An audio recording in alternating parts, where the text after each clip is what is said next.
9 مئی کی بات بار بار ہوتی ہے, 9 مئی سے پہلے روکا, جو 25 مئی کو کیا گیا تھا, جو 25 مئی سے پہلے زمان پارک پر کیا گیا تھا, 25 مئی کے بعد زمان پارک پر کیا گیا تھا, وہ سب بھی ہم نے دیکھا تھا. جس طرح سے کارکنوں کی شہادتیں ہوئیں, زخمی ہوئے, جس طرح سے لوگوں کی چادر اور چار دیواری کا تقدس پامال ہوا, اس کی مثال نہیں ملتی جو اس ملک میں ہوا.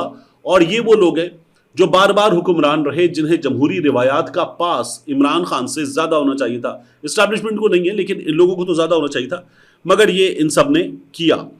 اب سہیل وڑائی صاحب ایک بات کر رہے ہیں, وہ کہہ رہے ہیں کہ خیبر پختونخوا میں اسٹیبلشمنٹ کیا کرنے جا رہی ہے. ان کا یہ کہنا ہے کہ مجھے محسوس ہوتا ہے ایک بار پھر لوہا گرم ہے. اسٹیبلشمنٹ نئی سیاسی پارٹی یا گروپ کو میدان میں اتارنا ناگزیر سمجھ رہی ہے. یہ نئی کنگز پارٹی تحریک انصاف کے بیانیے اور اگلے الیکشن میں اس کے مقابلے کے لیے بنائی جائے گی. ریپبلکن پارٹی اور کنونشنل لیگ کے قیام سے یہ ناکام تجربے شروع ہوئے اور اب ایک نیا تجربہ ہونے والا ہے. اصل میں یہ سمجھا جا رہا ہے کہ کمزور پیپلز پارٹی اور بغیر بیانی کے نون لیگ سے مقتدرہ کو جس عوامی حمایت کی شدید خواہش ہے وہ اسے نہیں مل پا رہی. اسٹیبلشمنٹ, فوج کے بڑے یہ چاہتے ہیں کہ انہیں بھرپور عوامی حمایت ملے. وہ عوامی حمایت نون لیگ کی مدد سے نہیں مل سکتی, پیپلز پارٹی کی مدد سے نہیں مل سکتی. عمران خان کی حکومت کے دنوں میں ہم نے دیکھا تھا کہ یہ جو 1 پیج والی بات آج ہو رہی نا, یہ 1 پیج والی بات تب ہوتی تھی اور بہت زبردست انداز میں ہوتی تھی اور ہمیں ایکا نظر آتا تھا. اب نہیں آ رہا. عمران خان کی حکومت نے بھی غلط کیا تھا, ہائیبرڈ حکومت تھی, وہ ہائیبرڈ حکومت کہتے ہوئے ہچکچاتے تھے. اب یہ لوگ انتہائی اطمینان سے کہتے ہیں کہ جی ہم ہائیبرڈ ہیں, ہائیبرڈ پلس ہے. امریکہ میں بھی اسٹیبلشمنٹ کی حکومت ہے بھی, تو یہاں وہ یہ کہتے ہیں کہ ہماری کہاں حکومت, حکومت تو سرکار کی ہے. تو سہیل وڑائی صاحب یہ کہتے ہیں کہ اسٹیبلشمنٹ کو وہ حمایت نہیں مل پا رہی. مقتدرہ کو یہ بات بہت گراں گزر رہی ہے اور وہ چاہتی ہے کہ کارکردگی اور بیانیے کے ساتھ نئی لیڈرشپ میدان میں اتاری جائے. اب یہ بار بار مقتدرہ نئی لیڈرشپ میدان میں اتارے, فوج تو کہتی ہے ہمارا سیاست میں کام ہی نہیں ہے, لیکن فوج کی خواہشات بتاتے ہوئے تجزیہ کار یہ کہہ رہے ہیں کہ وہ ایک نئی جماعت اتارنا چاہتے ہیں. سہیل صاحب کہتے ہیں کہ ماضی کے ایسے تجربات زیادہ تر ناکام ہوئے, ماں سوائے نواز شریف اور عمران خان کے. نواز شریف بھی اس لیے کامیاب ہوئے کہ پیپلز پارٹی کمزور ہو چکی تھی, تو نواز شریف نے اسے مقتدرہ کی مدد سے پنجاب بدر کر دیا.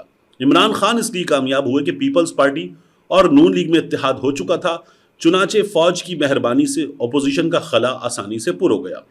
مقتدر حلقوں میں یہ سوچ ہے کہ عمران خان کے خلاف کوئی مؤثر بیانیہ, کارکردگی والی لیڈرشپ اور مضبوط شخصیت ہی کارگر ہو سکتی ہے. میری رائے میں تو مصنوعی تجربے ناکام ہی ہوتے ہیں. خیر دیکھیے اس بار کیا ہوتا ہے, کیا کوئی نواز شریف پیدا ہوتا ہے یا پھر ناکام میاں اظہر یا ناکام راؤ سکندر اقبال یا ناکام جہانگیر ترین. سچ تو یہ ہے کہ پنجاب میں پیپلز پارٹی کو نون لیگ نے کھا لیا تھا. دباؤ, سختیاں اور لالچ ہر حربے سے کام لے کر پیپلز پارٹی بتدریج دفن کر دی گئی. کارکردگی اور بیانیے نے بھی اثر دکھایا. اب کی بار نون لیگ کو تحریک انصاف پنجاب میں تقریباً کھا چکی ہے, اور دلچسپ بات یہ ہے کہ تحریک انصاف نے کوئی, یہ سہیل صاحب کی رائے ہے, کوئی کارکردگی بھی نہیں دکھائی, صرف زوردار بیانی سے ہی نون لیگ کو کچا چبا گئی. اب تحریک انصاف کا امتحان شروع ہے, مگر بچوں نے منہ کھول لیا ہے اور اس بار شکار تحریک انصاف ہوگی. پارٹی کے اندر کامیابی سے گروپ بندی ہو چکی ہے, اور یوٹیوبر اور انتہا پسند ایک طرف ہیں اور منتخب اور سنجیدہ قیادت دوسری طرف. پارٹی کے اندر مقتدرہ کی جڑیں مضبوط ہو چکی ہیں, دیکھیں وہ اپنے پسندیدہ لوگوں کو کب ظاہر کرتی ہے. یہ سہیل وڑائی صاحب نے کہا ہے. ایک تو بات یہ کہ یہ جو مقتدرہ کی جڑیں, اسٹیبلشمنٹ کی جڑیں, یہ بات ہو رہی ہے تو ان کی جڑیں کمزور ہوئی ہیں. پاکستان کی عوام میں ان کی جڑیں کمزور ہوئی ہیں. ان کے خلاف اس وقت جو جذبات ہیں وہ جذبات پوری طرح سے بیان بھی نہیں کیے جا سکتے, وہ جذبات سوشل میڈیا پر دیکھے جا سکتے ہیں. سہیل وڑائی صاحب کو اور مقتدرہ کو اس بات کا احساس کرنا چاہیے کہ ان کی جڑیں ان لوگوں کے ساتھ, نون لیگ کے ساتھ, پیپلز پارٹی کے ساتھ بری طرح سے کمزور نہیں ہوئی, کھوکھلی ہو گئی ہیں. تو ایک اس بات کا ادراک ہونا چاہیے. دوسرا جواب یہ کہہ رہے ہیں کہ کون کس کے ساتھ ہے, یوٹیوبر کس کے ساتھ ہیں, کون سے رہنما کس کے ساتھ ہیں. تو ایک بات بھول رہے ہیں سہیل وڑائی صاحب بھی اور مقتدرہ بھی کہ عوام عمران خان کے ساتھ ہیں. عمران خان کو جو ووٹ ملا تھا, جو اٹھا کے نون لیگ کو دے دیا گیا, کسی حد تک پیپلز پارٹی کو دے دیا گیا, دیگر لوگوں کو دے دیا گیا, ایم کیو ایم کو دے دیا گیا شہری سندھ میں, وہ عمران خان کا ایسا ووٹ تھا کہ ایسا ووٹ اس ملک میں کبھی نہیں ملا. اسٹیبلشمنٹ عمران خان کے خلاف, میڈیا عمران خان کے خلاف, دیگر جماعتیں عمران خان کے خلاف, عمران خان کی جماعت کے بندے توڑ کر جس طرح کی نازیبا مہم عمران خان کے خلاف چلائی گئی, اس کے باوجود بھی عدالت سے قاضی فائز عیسیٰ نے جس طرح کی سہولت کاری کی, اس کے باوجود بھی پاکستان تحریک انصاف نے جو کامیابی حاصل کی ہے مثالی ہے.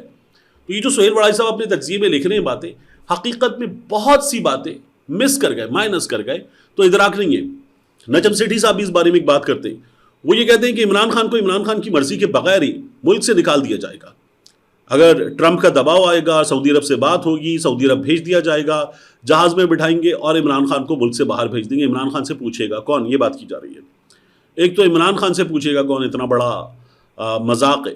دوسرا، عمران خان کو آپ بھیج دیں گے، عمران خان فوری واپس آنے کی کرے گا، وہ نواز شریف نہیں ہے جا کے بیٹھ جائے گا، وہ سعودی عرب میں جا کے بیٹھ جائے اور وہاں جا کر کہے کہ جی اللہ کی مرضی ہے، اللہ نے بھیجا ہے اور میں آ گیا ہوں۔ یہ عمران خان کا مٹیریل ہی نہیں ہے، عمران خان اس مٹیریل کا بنا ہوا ہی نہیں ہے، تو یہ بیکار کی بات ہے۔ دوسرا، عمران خان کو بھیج دیں، کسی بھی حال میں بھیج دیں، یہ اگر اسٹیبلشمنٹ کی اور اس حکومت کی خواہش اور کوشش ہے تو پھر عمران خان نے ان سب کو مکمل طور پر ناکام کر دیا ہے۔ یہ عمران خان کو جیل میں رکھ کے نہیں توڑ سکے، اس بات کا صاف طور پر یہ اعتراف ہے کہ یہ لوگ اس سلسلے میں پوری طرح سے ناکام ہو چکے اور یہ جنگ عمران خان ان سے یہاں جیت چکا ہے۔ اس کے بعد میں آپ سے عرض کروں، ہمارے سامنے آج سپریم کورٹ آف پاکستان سے ایک پریس ریلیز آئی۔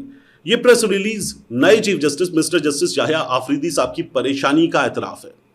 باقاعدہ طور پر انہوں نے بتا دیا کہ وہ بری طرح سے پریشان ہیں اور اب ان کی سپریم کورٹ کے جو دانت ٹوٹ چکے ہیں، ان کی سپریم کورٹ کی جو طاقت ختم ہو چکی ہے، اس نے انہیں پریشان کیا۔ اسی لیے یحییٰ آفریدی صاحب کے ویژن کے مطابق ان کی جانب سے لگائے گئے نئے رجسٹرار صاحب نے کیا کام کیا، دیکھیے۔ یہ پریس ریلیز بتاتی ہے، as part of the commitment and vision of the honourable chief justice of Pakistan mister justice Yahya Afridi to reform and improve the judicial system for the swift delivery of justice, انصاف کی تیز تر فراہمی کے لیے یحییٰ آفریدی صاحب کا vision. Mister Muhammad Saleem Khan, registrar of the supreme court of Pakistan, made a visit to the supreme court building. انہوں نے اس کے لیے سپریم کورٹ کی عمارت کا دورہ کیا، جس عمارت میں ہیں اس عمارت کا دورہ کیا ہے۔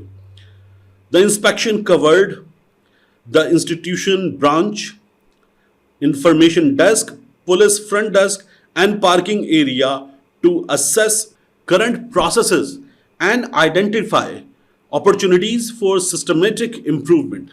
تو یہ کیا گیا ہے، سپریم کورٹ کے کچھ حصوں کا رجسٹرار صاحب نے دورہ کیا تاکہ انصاف کی فراہمی تیز ہو، پارکنگ وغیرہ کا، ممکن ہے کچھ اور حصے سپریم کورٹ کے دیکھے ہوں۔ ٹوٹل کوئی 62 کنال کے قریب ہماری سپریم کورٹ کی بلڈنگ ہے۔ کراچی میں یہ جو 500 گز کا بنگلہ ہوتا ہے، ایسے 62 بنگلے، لاہور میں 62 بنگلوں کے برابر ٹوٹل ایریا، اس میں سے مجھے لگا کوئی 20% ایریا کا وزٹ کر لیا ہوگا۔ میں نے سپریم کورٹ آف پاکستان کور کرنے والے، سپریم کورٹ میں اس وقت موجود ایک رپورٹر نے اس سے پوچھا، میں نے کہا کوئی 20% ایریا کور کر لیا ہوگا جو دیکھا ہوگا انصاف کے نظام کی بہتری کے لیے؟ انہوں نے کہا کوئی 2% ایریا کا دورہ کیا ہے، 2%۔ اور جیسے بھارت میں اس عمارت کا دورہ کر کے نظام انصاف کی بہتری۔ یحییٰ آفریدی صاحب جب سپریم کورٹ میں اب ان کے پاس کچھ نہیں ہے اور تمام اہم ترین مقدمات امین الدین خان صاحب کی سربراہی میں جو آئینی بینچز ہیں وہاں چلے گئے ہیں، تو اب یہی ہو سکتا ہے کہ خبر لگے کچھ کر رہے ہیں، یہ پتہ چلے، تو یہ ہو رہا ہے۔ میں نے آپ کو پہلے بھی بتایا تھا ایک میم کے ذریعے کہ وہ جو بچے گیم کھیل رہے ہیں ان کے ہاتھ میں کنٹرولر ہے، اور ایک بچے کو یہ تسلی دینے کے لیے کہ تم بھی کنٹرول کر رہے ہو اس گیم کو، اس کی والدہ اس کے ہاتھ میں کنٹرولر پکڑا دیتی ہے جس کی لیڈ بھی نہیں لگی ہوتی۔ تو یہ ہماری سپریم کورٹ کا اس وقت حال ہے۔ آخر میں مجھے آپ سے ایک بات کرنی ہے، یہ بات کرتے ہوئے مجھے کچھ تکلیف ہوتی ہے، لیکن یہ بات مجھے آپ سے ضرور کرنی ہے۔ دیکھیے، میجر حسیب شہید جن کی شہادت کی خبر چل رہی ہے، ان کے ساتھ دیگر آفیسرز کی، جوانوں کی شہادت کی خبر چل رہی ہے، انہوں نے جامع شہادت نوش کیا۔ ہماری فوج کے افسران کی، خاص طور پر سپاہیوں کے جامع شہادت نوش کرنے کی بلوچستان سے، خیبر پختونخوا کے مختلف علاقوں سے ہمارے سامنے ہفتے میں 2 سے 3 بار خبریں آتی ہیں کہ انہوں نے جامع شہادت نوش کیا۔ میجر حسیب کے واقعے کے بعد میں کچھ سوشل میڈیا پر پوسٹ دیکھ رہا تھا، اس میں کچھ ایسے لوگ جن کے ناموں کے آگے بلوچ لکھا ہوا ہے، یا تو وہ ان خیالات سے متاثر ہیں جو بلوچ شدت پسند تنظیموں کے ہیں، یا وہ بلوچستان کے حالات سے پریشان ہیں، انہوں نے کچھ تنقید کی۔ اس کے علاوہ کچھ تنقید کچھ دیگر اکاؤنٹ سے ہوئی ہے، اور میجر حسیب کی تصویر اور جو شاہد لنڈ ڈکیت مارا گیا کچے کے علاقے کا، اس کی تصویر لگا کر بات کی جا رہی ہے کہ شاہد لنڈ کی شہادت پہ زیادہ افسوس ہوا تھا، میجر حسیب کی شہادت پہ افسوس نہیں ہوا ہے۔ تو وہ تمام لوگ جو یہ باتیں کر رہے ہیں نا، میں ان سے ایک بات کہوں آپ کو، میں نے پہلے بھی کہا کہ یہ فوج کا ادارہ، اس پر تنقید کی جا سکتی ہے، آئین آپ کو اس بات کی اجازت دیتا ہے، لیکن کچھ حدود و قیود ہیں، ان حدود و قیود کے ساتھ تنقید کی جا سکتی ہے۔ آپ آرمی چیف عاصم منیر پہ تنقید کر سکتے ہیں، آپ جنرل عاصم ملک پہ تنقید کر سکتے ہیں جو ڈی جی ایس آئی ہیں، آپ جنرل احمد شریف پہ تنقید کر سکتے ہیں۔ میں نے ابھی تنقید کی جو انہوں نے کہا تھا جہیز میں لے کر آئے تھے، بالکل غلط بات کی تھی۔ فوج میں جو افسران ہیں، اسٹیبلشمنٹ کے بڑے ہیں، ان کی سیاست میں انوالومنٹ ہے، آپ اس پہ تنقید کر سکتے ہیں۔ ان کی پالیسیز ہیں، ان پہ تنقید کر سکتے ہیں۔ اس وقت جو حکومت ہے اس کے ساتھ ان کا جو ورکنگ ریلیشن شپ ہے، آپ اس پہ تنقید کر سکتے ہیں، کوئی پرابلم نہیں ہے۔ آپ جب تک تنقید کر رہے ہیں حدود و قیود کے اندر، آپ کو کوئی ویگو ڈالا کے اٹھا کے لے کر بھی نہیں جائے گا، یہ بالکل کیا جا سکتا ہے۔ آپ جنرل باجوہ پہ تنقید کرتے ہیں، ان کے قریب ترین افراد کی جائیداد کس طرح سے بڑھ گئی تھی، جنرل راحیل شریف پہ تنقید کرتے ہیں، عاصم سلیم باجوہ پہ تنقید کرتے ہیں، آپ جنرل کیانی پہ تنقید کرتے ہیں، کسی کو کوئی پرابلم نہیں ہے۔ لیکن جب آپ میجر حسیب پہ، شہید ہونے والوں پہ، اہلکاروں پہ تنقید کرتے ہیں اور کسی ڈکیت سے ان کا موازنہ کرتے ہیں، تو یہ ظلم مت کیجیے، یہ ظلم مت کیجیے، کیونکہ جن پر آپ تنقید کر رہے ہیں ان کا ان بڑوں کی پالیسیز سے کوئی لینا دینا نہیں ہے، اور جن حالات میں انہوں نے جام شہادت نوش کیا ہے وہ حالات بھی اسٹیبلشمنٹ کے، سیاست کے بڑوں کے پیدا کردہ ہیں۔ یہ 25-26 سال کے، 30-32 سال کے آفیسرز، جوان جو اپنی جانیں قربان کر رہے ہیں، یہ حالات ان کے پیدا کردہ نہیں ہیں۔ ان حالات میں بھی یہ لوگ اپنی زندگیاں پیش کر رہے ہیں، اپنی جان نچھاور کر رہے ہیں، پاکستان کے لیے، آپ کے لیے، میرے لیے، ان دا لائن آف ڈیوٹی یہ اپنی جان دے رہے ہیں۔ اس سے بڑی کوئی بات نہیں ہو سکتی، اور اس پر اگر تنقید کی جاتی ہے اور تنقید کرنے والے حقائق سے بالکل بے خبر ہو کے ان پہ تنقید کرتے ہیں، یہ ظلم مت کیجیے۔ میں آپ سے پہلے ہی کہہ رہا ہوں کہ آپ یحییٰ آفریدی پہ تنقید کریں، قاضی فائز عیسیٰ پہ تنقید کریں، شہباز شریف پہ، نواز شریف پہ تنقید کریں، تنقید کرنا is not an issue. Army chief پہ تنقید کریں، it is not an issue. لیکن اگر آپ شہید پر، جس کے گھر والے جو ریسیو کر رہے ہیں نا، وہ کئی بار مکمل جسد خاکی بھی نہیں ہوتا، وہ جو آپ کے سامنے ایک کیپ، ایک یونیفارم کے اوپر رکھ کے دی جاتی ہے، تو اس تابوت میں کئی بار مکمل جسد خاکی بھی نہیں ہوتا، اس میں کچھ حصے ہوتے ہیں، کچھ ٹکڑے ہوتے ہیں، کچھ ٹکڑے جب وہ دھماکے سے اڑ جاتا ہے تو وہ ملتے بھی نہیں ہیں۔ آپ ان پہ تنقید کر رہے ہیں، آپ ان بچوں کی دل آزاری کر رہے ہیں جو 5-6 سال کے ہیں، جنہوں نے اپنا باپ کھو دیا ہے۔ آپ اس بیوہ کی دل آزاری کر رہے ہیں جس کی شاید ہاتھوں کی مہندی بھی نہیں سوکھی۔ آپ اس ماں کی دل آزاری کر رہے ہیں جس نے اپنا لخت جگر وطن پہ قربان کیا ہے، اس کا ماتھا چوم کے اس کو بھیجا تھا، اس ماتھے کو گولی چاٹ گئی ہے، آپ اس کی دل آزاری کر رہے ہیں۔ یہ دل آزاری کرنے کا مجھے، آپ کو، ہم میں سے کسی کو کوئی اختیار، کوئی حق نہیں ہے۔ ملتے ہیں انشاءاللہ آپ سے اگلی ویڈیو میں۔